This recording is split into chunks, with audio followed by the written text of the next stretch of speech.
BNP chairperson Khaleda জিয়ার সঙ্গে বৃহস্পতিবার রাতে আচমকাই দেখা করেছেন সেনাপ্রধান জেনারেল ওয়াকারুজ্জামান। এ সময় তার সঙ্গে স্ত্রীও ছিলেন।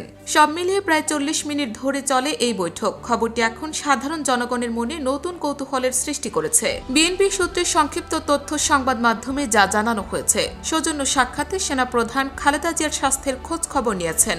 এ সময় তার সঙ্গে স্ত্রী বেগম সারাহনাজ কমলিকাও ছিলেন।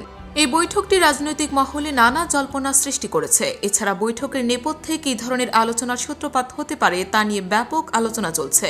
বিশেষত ডক্টর মোহাম্মদ ইউনূসের নেতৃত্বাধীন অন্তর্বর্তী সরকারের সঙ্গে নির্বাচন নিয়ে বিএনপির দাবি দেওয়া প্রতিদিনই ঢাকার রাজনীতিতে উত্তাপ ছড়াচ্ছে।